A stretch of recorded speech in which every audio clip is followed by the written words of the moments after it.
आप देख रहे हैं केडी न्यूज। यह वीडियो अयोध्या प्रयागराज पर स्थित कटका बाजार का है। आए दिन कटका बाजार में भयंकर जाम से जूझ रहा है। जिम्मेदार पूरी तरीके से मौन बने हैं।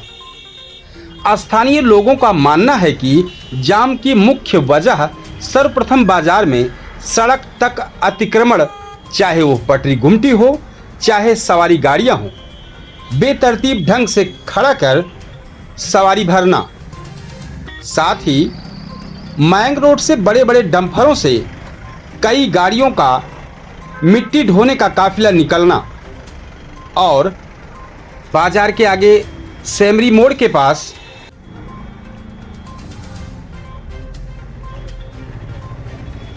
फिर बेतरतीब हो जाने से जाम की लंबी समस्या बनी हुई है। लगभग एक हफ्ते से यह जाम द्वारिकागंज रेलवे स्टेशन से लेकर डोडापुर बाबूगंज के पास तक लग रहा है। साथ ही इस जाम की मुख्य वजह बनी हुई है इस बाजार के पास डबल लाइन लगाकर वाहनों का निकलना।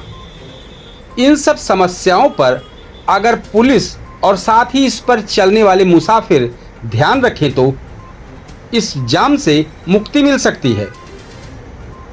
लोगों का यह भी कहना है कि शादी ब्याह के चल रहे कार्यक्रम से सड़क पर भीड़ बढ़ी है। यह भी कहना ठीक है, लेकिन अगर इन चौराहों पर कोई भी वाहन खड़े ना हो तो जाम की समस्या से बचा जा सकता है। फिलहाल लगभग एक हफ्ते से कटका बाजार पूरी तरीके से जाम चल रहा है। जो रास्ते मात्र 35 मिनट के हैं, मुसाफिर उस रास्ते पर 2 घंटे का सफर तय कर रहे हैं।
आप देख रहे हैं केडी न्यूज।